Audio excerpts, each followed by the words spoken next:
जोहार साथियों, the success will के यूट्यूब चैनल में आपका हार्दिक स्वागत है। तो हम लोग मैथ प्रैक्टिस कर रहे थे और आज हम लोग का मैथ प्रैक्टिस सेट रहेगा 18 नंबर। ग्रुप डी को देखते हुए ये सेट को हम लोग क्या कर रहे हैं, प्रैक्टिस कर रहे हैं। ग्रुप डी में जिस प्रकार से प्रश्न आते हैं मैथ्स में, उसी प्रकार का हम लोग क्या कर रहे हैं, प्रैक्टिस कर रहे हैं। ठीक है, जैसा कि हम लोग जानते हैं कि आपके ग्रुप डी में 25 क्वेश्चन आने वाले हैं और हम लोग को टारगेट है कि 25 में 25 हमारा मैथ का क्वेश्चन बन जाए। तो उसी पैटर्न में हम लोग क्या कर रहे हैं कि प्रैक्टिस कर रहे हैं। तो चलिए हम लोग देखते हैं आज का पहला प्रश्न हमारा क्या है।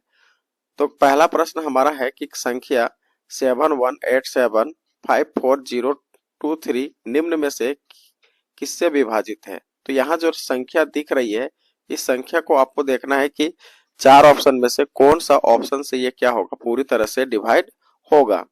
तो देखिए, सबसे पहले आप 21 का देखेंगे तो 21 का फैक्टर जब आप करेंगे तो यहाँ पर आपको दो चीज देखने को मिलेगा, 7 और 3, है ना। तो यदि हमारा ये डिविजिबल होगा तो पहले आप देखेंगे कि 3 से यदि डिविजिबल है तो फिर क्या होगा, ये 21 से भी डिविजिबल होगा। तो सबसे पहला ही हमारा काम क्या होगा कि पहले इस नंबर को हम लोग चेक करेंगे कि क्या ये 3 से डिविजिबल है। तो 3 से डिविजिबल होने के लिए हम आपको बताए थे कि डिजिटल सम आप क्या करेंगे, यहाँ पर अप्लाई करेंगे। तो देखिएगा कि 7 और यहाँ से 2, 9 हो गया, खत्म हो गया। 8 और 1 9, खत्म हो गया। 7 और इधर से नहीं हो रहा है ना, 5 और 4 ये खत्म हो जाएगा। 7 और 3 बचा हुआ है 10। अब 10 प्लस हम 0 करेंगे तो हमारा क्या होगा, 1 होगा, जबकि ये 3 से डिविजिबल नहीं होगा। इसका मतलब 3 से डिविजिबल नहीं है तो फिर हमारा 21 से भी नहीं होगा। उसके हिसाब से अब यहाँ पर भी देखिएगा तो यहाँ पर 3 गुने 2 है। इसका मतलब 3 से भी डिविजिबल होना चाहिए, तभी जाके वो 18 से डिविजिबल होने की संभावनाएं है। तो यहाँ से यानी 18 से भी नहीं होगा, 3 से होबे नहीं करेगा। तो फिर भाई बच गया क्या, 13, यानी कि 13 से डिविजिबल होगा। आप इसको डिवाइड करके भी देख सकते हैं कि 13 से डिविजिबल है।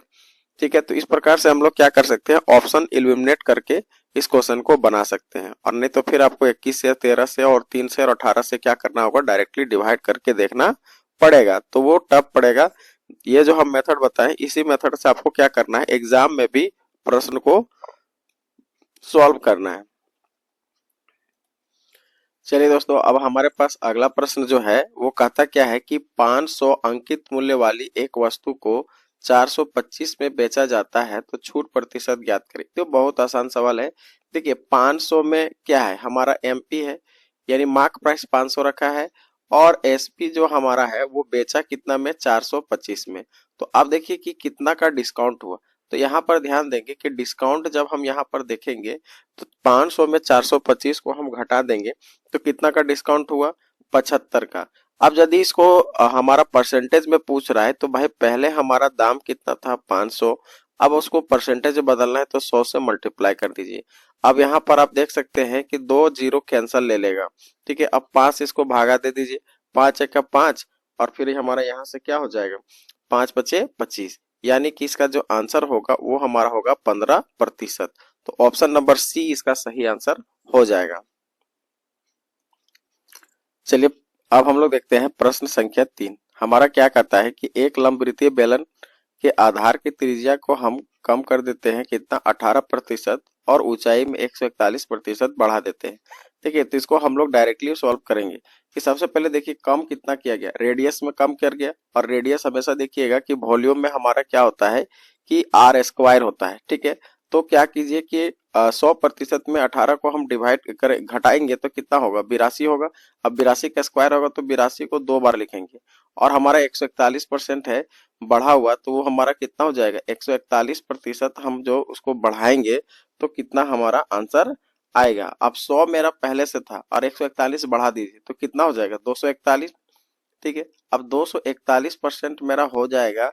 तो आप ध्यान से दीजिएगा कि नीचे जो पहले हमारा कितना था, तो रेडियस हमारा 100 था, तो 100 को मान लीजिए 100 100 2 बार आपको लिखना पड़ेगा, और एक हाइट वाला हमारा 100 होगा, और उसको परसेंटेज में चेंज करना है तो 100 से आप इसको गुना कर देंगे।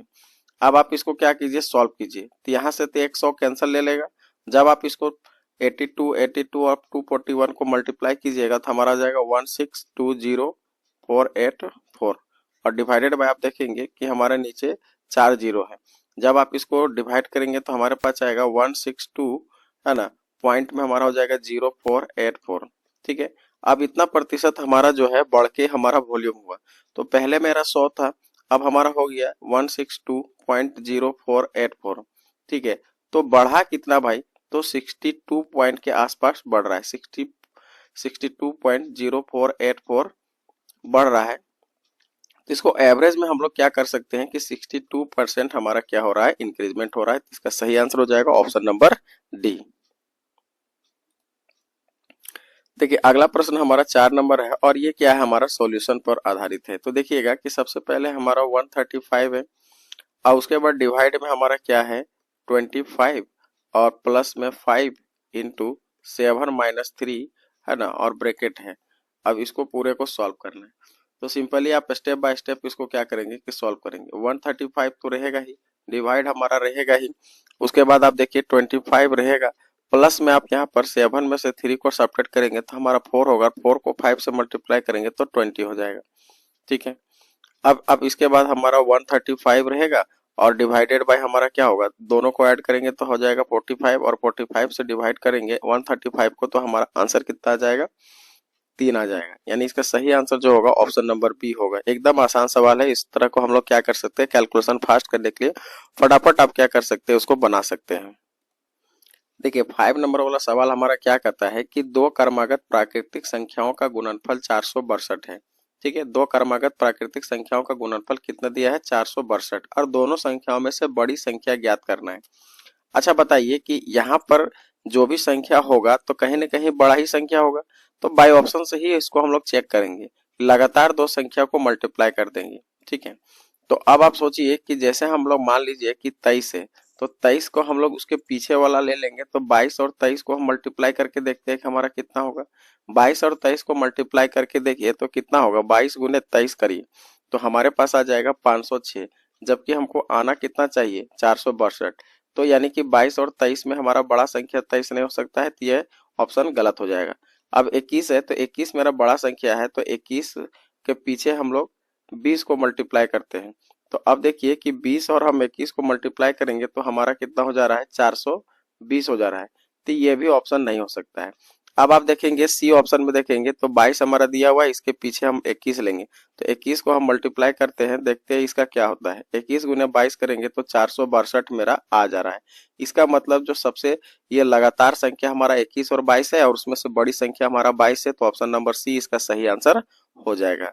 इस तरह से क्या कर सकते हैं, इस प्रश्न को हम लोग बाय ऑप्शन बनाने से ही क्या होगा कि हमारा जल्दी सॉल्व होगा, और नहीं तो फिर क्या करना पड़ेगा, लेट कर लेना होगा। लेट फर्स्ट संख्या हमारा एक है, दूसरा संख्या हमारा गुणनफल है, तो 462 का फिर आगे हम लोग इस तरह से वगैरह वगैरह कर सकते हैं। तो वैसे करने से थोड़ा सा टाइम मेरा ज्यादा लगेगा। तो क्या करिए, सबसे अच्छा है कि बाय ऑप्शन बनाइए। बाय ऑप्शन इस क्वेश्चन को हम लोग क्या कर सकते हैं, आसानी से सॉल्व कर सकते हैं। अब देखिए 6 नंबर सवाल हमारा क्या है, हाइट एंड डिस्टेंस है, जो कि आप 10th क्लास में पढ़े होंगे। कहता है आदित्य 150 मीटर ऊंचे एक लाइट हाउस है। तो देखिए ये हमारा सबसे पहले एक लाइट हाउस बनाते हैं। तो लाइट हाउस हमारा इस प्रकार से यहाँ पर इसको बना दिए। ठीक है, अब ये लाइट हाउस का हमारा जो हाइट दिया हुआ है वो कितना दिया हुआ है, 150 मीटर दिया हुआ है। अब ये दो जगह पॉइंट को देखता है, एक पॉइंट तो आप मान लीजिए कि यहाँ पर और एक पॉइंट यहाँ पर, तो ए बी सी डी। ठीक है, अब एक में हमारा जो होता है, कहता है 30 डिग्री का एंगल बनता है। तो 30 डिग्री का एंगल बन रहा है हमारा, क्या यहाँ पर देखिएगा कि 30 डिग्री का बनेगा, तो यहाँ इसके साथ हमारा 30 बनेगा, तो यहाँ आके हमारा कितना हो जाएगा, 30 डिग्री बन जाएगा। यानी कि अल्टरनेट इंटीरियर एंगल से हम लोग क्या कर सकते हैं कि ऊपर में हमारा 30 बन रहा है और ये बी डी लाइन जो है अगले ऊपर वाले लाइन से हमारा क्या है, मान लीजिए ये ए है, तो ए ही पैरेलल टू बी डी होगा। तो ये क्या होगा, अल्टरनेट इंटीरियर मतलब एकांतर अंतः एकांतर कोण से हमारा ये बराबर होगा। यदि आप यहाँ पर देखेंगे कि ये हमारा 60 डिग्री का एंगल बन रहा है, तो यहाँ 60 बन रहा है, तो ऑटोमेटिक हमारा क्या होगा, यहाँ पर 60 डिग्री का एंगल बनेगा।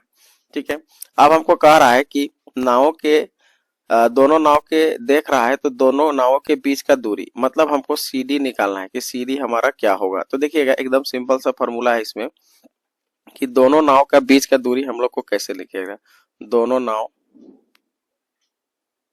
नावों के बीच की दूरी निकालना है। तो सिंपली आप क्या कीजिए कि हाइट को और यहाँ पर जो आपका निकला हुआ है तो देखिएगा कि आप 10 का फॉर्मूला यहाँ पर लगाएंगे, क्योंकि आप देखेंगे कि हमारा P दिया हुआ है और B निकालना है, तो P बाई B का संबंध हमेशा 10 में होता है। तो क्या करेंगे कि 10 60 और 10 30 आपका वैल्यू निकाल के इसके साथ मल्टीप्लाई कर देंगे तो बीच का दूरी हमारा निकल जाएगा। इस ट्रिक को आपको याद रखना है। देखिएगा 150 अब 1060 का वैल्यू कितना होता है भाई, तो हमारा होता है √3 और इसका होता है 1/√3। अब इसको सॉल्व करेंगे तो हो जाएगा 150 और यहाँ से करेंगे तो देखिएगा कि कितना हो जाएगा, 3 और 1 4, 4√3 हो जाएगा। ठीक है, क्योंकि √3 हो जाएगा, 3 और 1 4 हो जाएगा। अब आप देखिए ऊपर नीचे हम √3 से मल्टीप्लाई कर देते हैं तो ये हमारा √3 हो जाएगा, यहाँ पर √3 हो जाएगा। ठीक है, अब ये यहाँ से थोड़ा सा इधर आते हैं तो 150 हो जाएगा और यहाँ से हो जाएगा 4√3 और नीचे हमारा 3 हो जाएगा। अब 3 से काटेंगे तो 3 × 5 = 15, 0 तो कितना हो जाएगा, 5 × 4 = 20 यानी कि 200√3। अब 200√3 हमारा कहाँ पर है, तो ऑप्शन नंबर सी हमारा आंसर हो जाएगा। ठीक है, देखिए 7 नंबर सवाल करता है कि जीशान 612 किलोमीटर की यात्रा 68 किलोमीटर पर आवर की चाल से, अगली 312 किलोमीटर की यात्रा 39 किलोमीटर पर आवर की चाल से और उससे अगली 620 किलोमीटर की यात्रा 62 किलोमीटर पर आवर की चाल से करता है। तो संपूर्ण यात्रा के लिए औसत चाल ज्ञात करना है।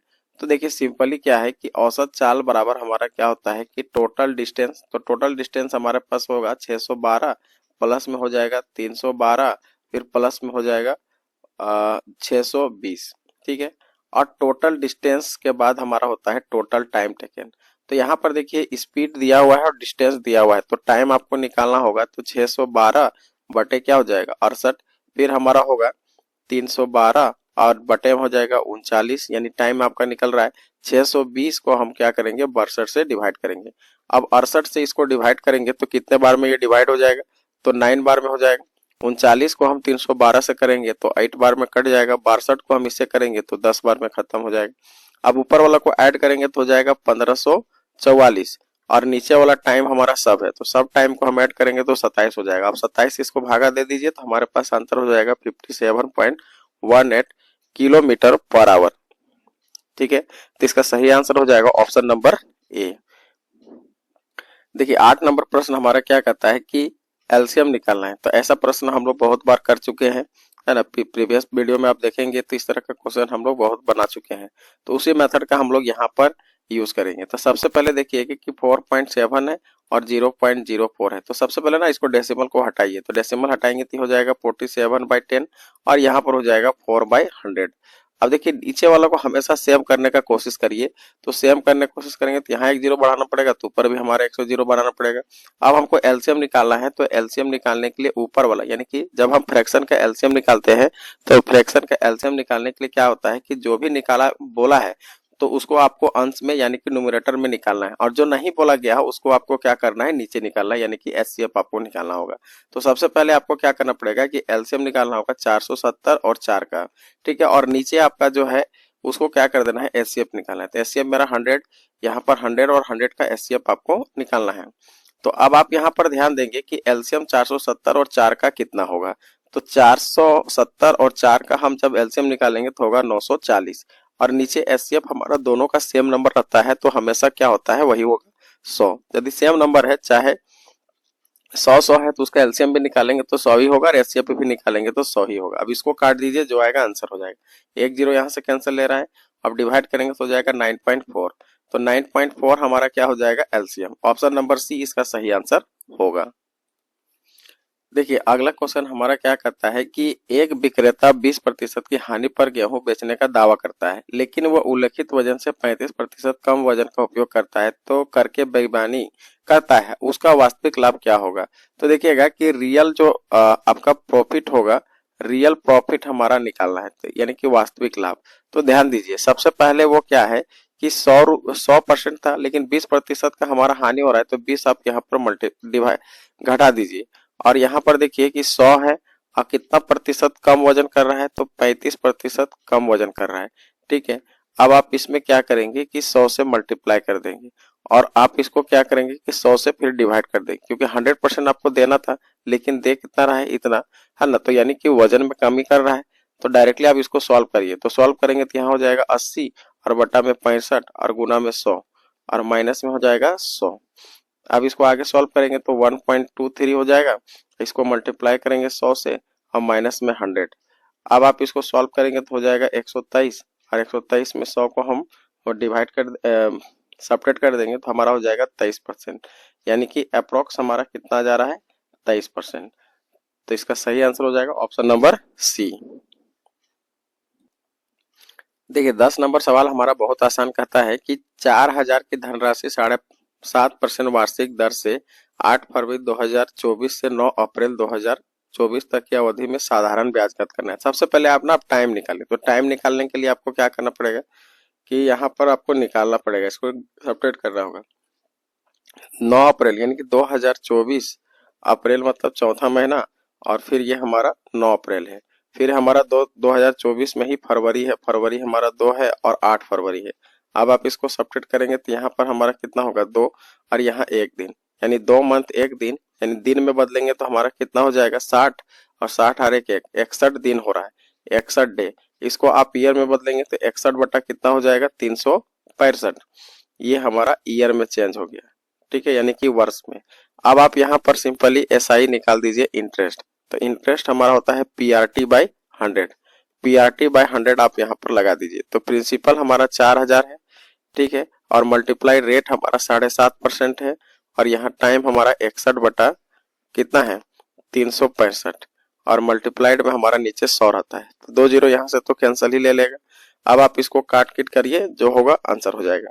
अब आप यहाँ से काटेंगे तो कितना कितना बार में कट रहा है, तो सबसे पहले तो आप यहाँ पर देख सकते हैं कि 5 से इसको काट सकते हैं, 5 से काटेंगे तो 5 से 35 और 5 दिया 15, यहाँ से इसको काटेंगे 5 से तो 5 है क्या 5 और 5 बचे 25, अब कटेगा नहीं। अब क्या करेंगे कि मल्टीप्लाई कर देंगे, तो मल्टीप्लाई करेंगे ऊपर का तो 6, यहाँ से देखिएगा 61 और 15 चौका 60, यानी 60 और 61 को गुना करेंगे तो हमारे पास कितना हो जाएगा 36 60 डिवाइडेड बाय आप नीचे हमारा 73 है। अब इसको डिवाइड करेंगे तो हमारा जा रहा है 50.13, तो 50.13 आ रहा है, तो अप्रोक्स में आपका आंसर लिखना है, तो अप्रोक्स में हमारा लगभग में आंसर कितना हो जाएगा 50, तो इसका सही आंसर हो जाएगा ऑप्शन नंबर डी। देखिए 12 नंबर सवाल हमारा क्या कहता है कि एक वस्तु का अंकित मूल्य 1500 रुपया है तथा इसे 1200 में बेचा गया, तो छूट प्रतिशत ज्ञात करिए। देखिए 1500 उसका दाम था लेकिन बेचा गया 1200 में, तो 20 का डिफरेंस हमारा कितना है भाई, तो 20 का डिफरेंस हमारा देखेंगे तो कैसा का डिफरेंस हो रहा है, तो हमारा डिस्काउंट परसेंट होगा, तो 300 का डिफरेंस हो रहा है, कितना में आपको डिस्काउंट मिला जा रहा है, तो 1500 में, यहाँ पर 100 से मल्टीप्लाई कर दीजिए, तो 1 0 1 0, 3 से काटेंगे 3 पचे 15, 5 से काटेंगे 5 दूना 10, यानी कि हमारा 20% का क्या हो रहा है छूट हो रहा है, तो ऑप्शन नंबर सी इसका सही आंसर होगा। 13 नंबर संख्या को देखिएगा, 13 नंबर प्रश्न हमारा क्या कहता है कि 393 और 401 के बीच आने वाले अभाज्य संख्याओं की संख्या याद करना है, लेकिन क्या करना है संख्याओं सहित दोनों संख्याओं को भी शामिल करना है। तो देखिएगा 393 और 401 के बीच में हमारा कितना हमारा प्राइम नंबर है, तो एक हमारा प्राइम नंबर हो जाएगा 397 और दूसरा हो जाएगा 401, तो ये दोनों शामिल करने के बाद हमारा दो ऐसा है कि प्राइम नंबर देखने को मिल रहा है, तो इसका सही आंसर हो जाएगा ऑप्शन नंबर डी।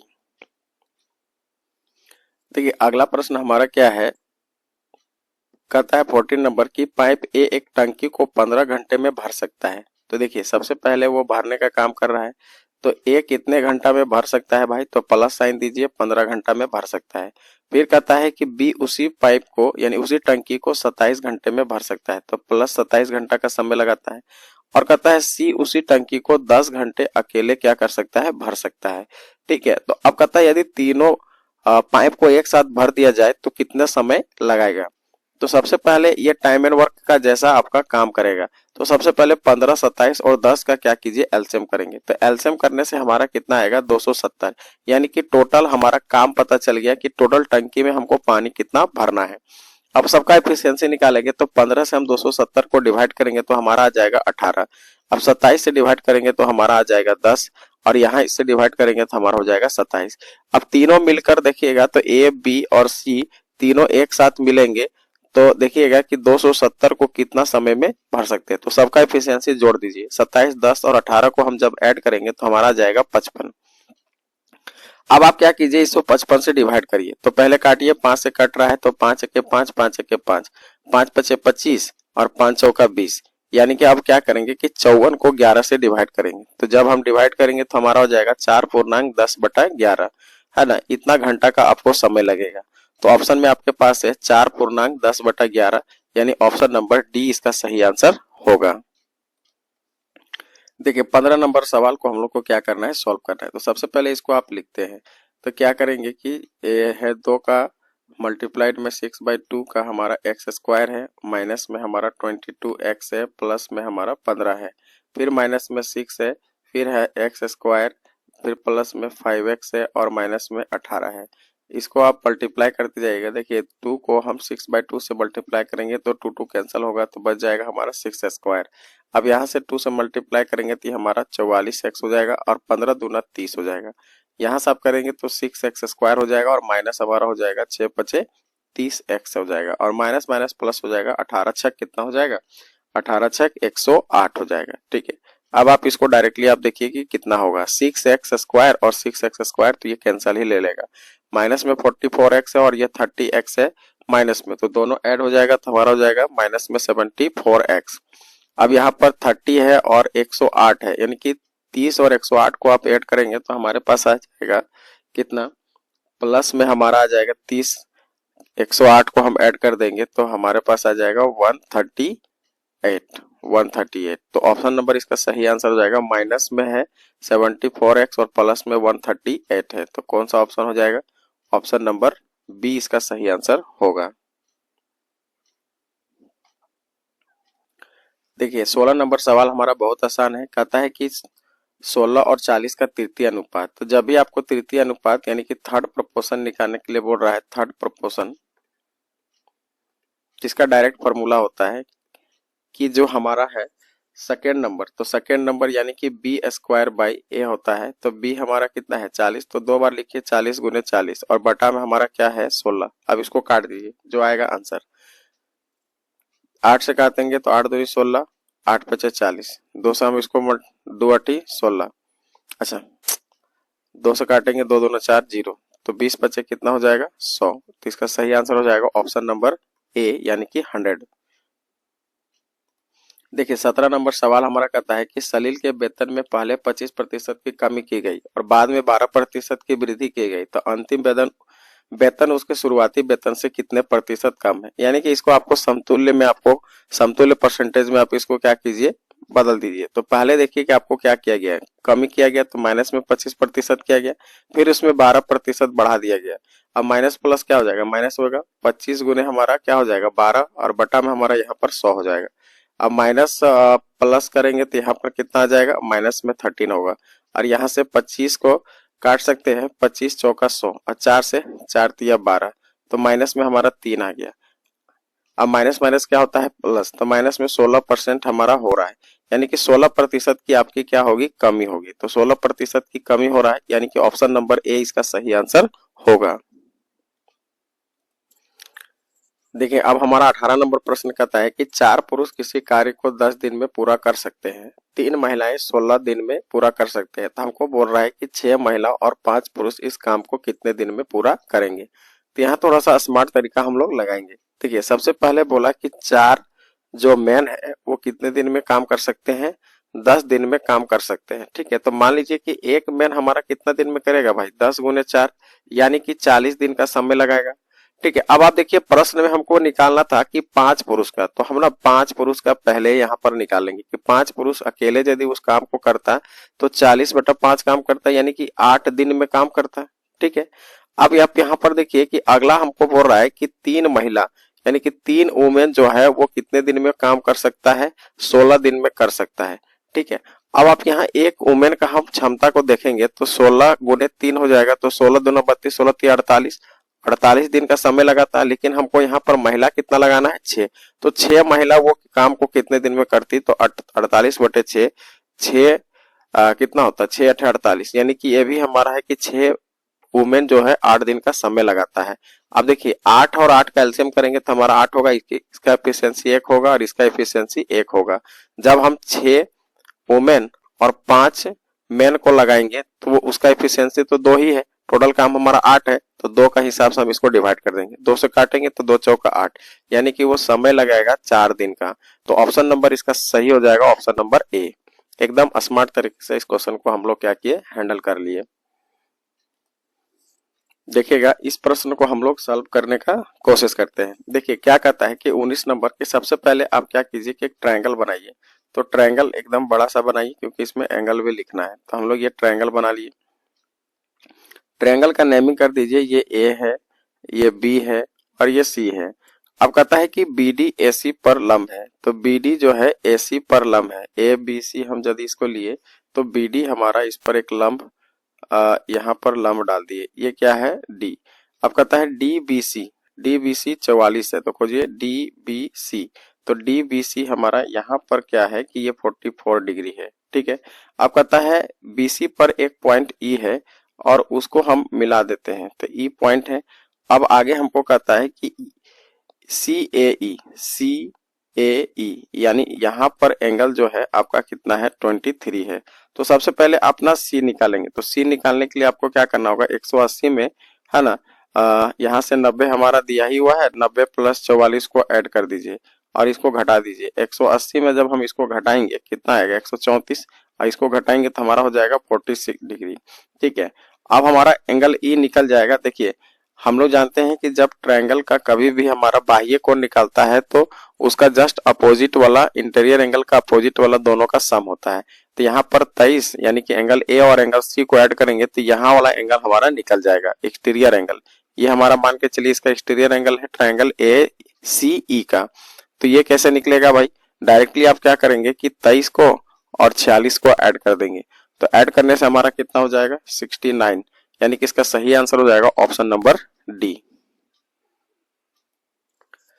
देखिए इस प्रश्न को बनाते हैं। 20 नंबर सवाल हमारा कहता है कि एक आदमी एक दर्शनीय स्थल तक पैदल जाता है और अपनी कार से एक समान चाल से प्रारंभिक बिंदु पर लौटता है। इस प्रकार उसे 4 घंटे 45 मिनट का समय लगता है। दोनों तरफ कार से यात्रा करने पर 2 घंटे कम लगते हैं। तो समान पैदल चाल से दोनों तरफ यात्रा करने में उसे कितना समय लगेगा। देखिए कोई आदमी मान लीजिए कि ए पॉइंट से बी तक गया है ना, और फिर बी से ए तक गया। अब कह रहा है एक बार जाने के समय कार में गया, आने के समय पैदल गया है ना, आया, या फिर पैदल गया और कार में आया, तो ऐसे में उसको समय का थोड़ा कम लगता है। लेकिन दोनों साइड से गाड़ी से आएगा तो भी और ज्यादा कम लगेगा, और दोनों साइड पैदल से और जाना आना करेगा तो ज्यादा समय लगेगा। अब यहाँ पर देखिए कि कुल समय हमारा कितना लगेगा। कुल समय जो आपका लगेगा 4 घंटा 45 मिनट का समय है। इसको मिनट में चेंज कर दीजिए तो हमारा हो जाएगा 285 मिनट। अब आगे देखिए दोनों तरफ यदि हमारा क्या से आएगा, दोनों तरफ कार से जाने पर कितना समय लगेगा पर समय। तो 285 में से हमारा होगा 120, यानी 2 घंटा कम लगता है, तो उसको आप गुना करेंगे तो कितना हो जाएगा 120 मिनट हो जाएगा। घटाएंगे तो हमारा हो जाएगा 165 मिनट। अब देखिए मान लीजिए कि वो एक तरफ से कार में गया, तो एक तरफ कार से जाने पर, एक तरफ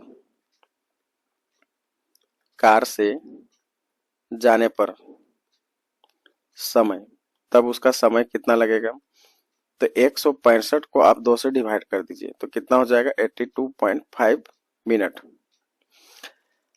अब इधर से हम लोग को सब पता चल गया। तो पैदल जाने पर कितना लगेगा, अब एक साइड पैदल से जाएगा तब एक तरफ पैदल से जाने पर समय इसका कितना लगेगा। तो अब 285 में से ये कार वाला को घटा दीजिए तो कितना आ जाएगा 202.5 मिनट। अब दोनों पैदल चलेगा, दोनों तरफ से पैदल चलेगा, तब दोनों तरफ पैदल जाने पर कितना समय लगेगा? पैदल जाने पर 202 गुने हमारा पॉइंट में यहाँ पर 5 था, उसको गुना कर दीजिए 2 से, तो कितना समय लग जाएगा? 405 मिनट। अब इसको आप क्या कीजिए, घंटा में बदलिए, तो कितना हो जाएगा? 6 घंटा 45 मिनट। तो इसका सही आंसर जो होगा 6 घंटा 45 मिनट, ऑप्शन नंबर सी होगा। इसमें बस क्या कैलकुलेशन करना था, है ना, कि पैदल कितना, दोनों तरफ से पैदल जाएगा, एक तरफ से पैदल जाएगा, बस टाइम का कैलकुलेशन कर दीजिए, ये प्रश्न हमारा आसानी से सॉल्व हो जाएगा। अब देखिए 21 नंबर हमारा सवाल क्या कहता है कि एक बल्लेबाज द्वारा 23 मैचों में बनाया गया औसतन रन 43 है और अगले 10 मैचों में बल्लेबाज औसतन रन 14 रन बनाते हैं, तो 33 मैचों में उसके द्वारा बनाए गए औसत रन क्या होंगे? तो डायरेक्ट इसका औसत निकालते हैं। तो औसत निकालिएगा तो हमारा कितना होगा? टोटल रन, यानी कि 23 गुने 43 करिए, ये टोटल रन निकलेगा। फिर 10 गुने हमारा 14 करेंगे, और टोटल मैच कितना खेला भाई? तो 33 मैच खेला। बस आप इसको कैलकुलेशन करेंगे, आ जाएगा आंसर। 23 और 43 को मल्टीप्लाई करेंगे तो 289 आएगा, गुना प्लस में हमारा क्या हो जाएगा? 140, और बटा में हमारा 33। अब आप इसको सॉल्व करेंगे तो 1129 बटा में 33, भागा दे देंगे तो हमारा हो जाएगा 34.21। तो ऑप्शन नंबर हमारा क्या हो जाएगा? ए, इसका सही आंसर। देखिए इसका तो आसानी से है कि डायरेक्टली इसको क्या करना है, वर्गमूल निकाल देना है। तो इसका वर्गमूल हमारा डायरेक्टली आप इसको सॉल्व करेंगे तो हमारा हो जाएगा 1.01।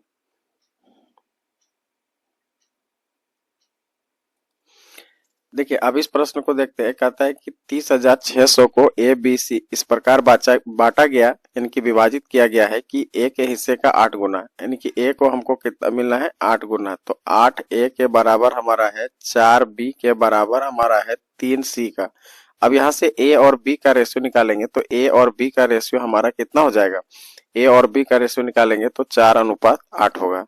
उसी प्रकार हम लोग बी और सी का निकालेंगे तो बी और सी का हमारा हो जाएगा 3:4। अब एक जगह इसको निकालिए, ए बी और सी, तो यहाँ से हो जाएगा 4:8, फिर हो जाएगा 3:4। अब यहाँ जो बचा हुआ है तो यहाँ 8 भरा जाएगा, इधर हमारा 3 भरा जाएगा, तो ये हो जाएगा 4 तिया 12, 8 तिया 24 और 8 चौक 32। अब इसको काटेंगे तो हमारा कितना आ जाएगा? कॉमन करेंगे तो हो जाएगा 3, 6 और 8। अब हमको यहाँ पर टोटल दिया हुआ है तो 8, 6 और 3 यानी कि 17 के बराबर हमारा कितना आएगा? 30,600। तो 1 के बराबर हमारा कितना हो जाएगा? 1800। हमको निकालना क्या है, बोल रहा है कि ए का हिस्सा कितना होगा। तो ए का हिस्सा देखिए हमारा 3 है, तो 3 के बराबर आपका, यानी कि ए का हिस्सा हमारा 3 है, तो 3 के बराबर कितना होगा? 1800 को हम 3 से गुना कर देंगे। 18 तिया कितना होता है? 54, यानी कि 5400 का इसका आंसर होगा। ऑप्शन नंबर क्या हो जाएगा? सी इसका सही आंसर होगा। देखिए 24 नंबर प्रश्न हमारा कहता है कि बी की वर्तमान आयु का 3 गुना क्यू के वर्तमान आयु के 23 वर्ष से अधिक है। अब 7 वर्ष बाद क्यू की आयु का 6 गुना और उस समय पी की आयु के 6 गुना से 30 वर्ष कम है, तो क्यू की वर्तमान आयु ज्ञात करना है। तो इसको हम लोग मान लेंगे, मान लीजिए कि हमारा 3 गुना किसका बोल रहा है? पी की आयु, तो 3p के बराबर हमारा क्यू प्लस क्या है? 23 है। इसको हम लोग फर्स्ट इक्वेशन मान लेते हैं। अब आगे प्रश्न में देखिएगा कि 7 साल बाद, तो मान लीजिए क्यू का 7 साल बाद वो कई गुना है?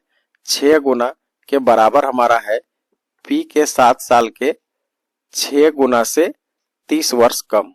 ठीक है, अब इसको सॉल्व करते हैं तो यहाँ से हो जाएगा 6Q और यहाँ से हो जाएगा 6 सत्ते 42 और यहाँ से हो जाएगा 6P और 6 सत्ते 42 और माइनस में 30। अब यहाँ पर देखिए प्लस में 42 है, इधर भी प्लस 42 है, बराबर के साइड इधर आएगा तो कट ही जाएगा। अब यहाँ पर देखेंगे कि 6Q के बराबर हमारा हो रहा है कि 6P माइनस 30, है ना। अब आप इसको सॉल्व कर देंगे, इसको सॉल्व करेंगे तो यहाँ पर देखिएगा कि 6P के बराबर हमारा कितना हो जाएगा? 6Q प्लस में 30। इस इक्वेशन को सेकेंड मान लेंगे। अब यहाँ पर दोनों को सॉल्व करेंगे, फर्स्ट और सेकेंड को, तो यहाँ पर आप लिख सकते हैं कि फ्रॉम फर्स्ट एंड सेकेंड।